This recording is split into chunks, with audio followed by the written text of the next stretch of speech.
हमार तपस्या पूरा होई तई दुनिया हमरा मुट्ठी में होई।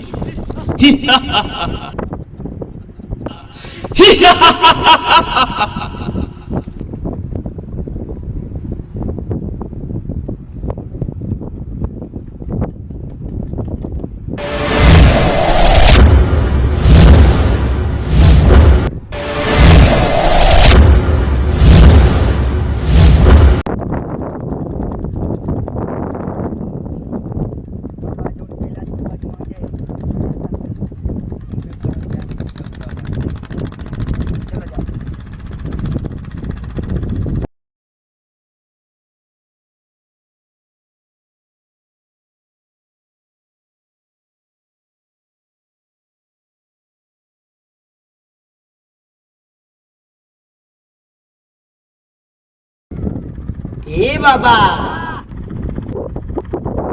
ये वीरान दुनिया में तू लोग का करता रहो? बाबा हमन के बहुत तकलीफ में बानी। फिर से बोल। का है बाबा हमनी के बियाह नहीं होकर।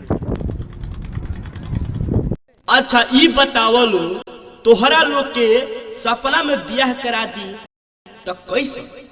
बड़ाड़ी आखिर तो हमन के बियाह होखत नहीं खे। अगर बाबा अगर सपने में पवा देता तो का दिक्कत बा? चल चल चल चल चल चल चल। तो ई लो हमरा जैसा बैठ जालो, अब 5 मिनट खातिर आंख बंद करो। जब आंख खोलब तो लागी कि सपने में शादी हो गई।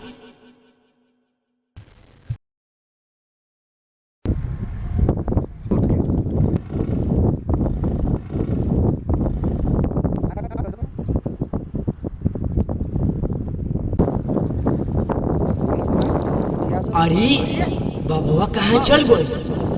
तो गजोर सपना में शादी करैलस रे। तो गजोर सपना में शादी करैलस रे। हाँ हाँ देखो ना केने चल गए। आई बा चल चल ठीक बा, हमन के किस्मत में शादी लिखल नहीं है। चल पानी ले।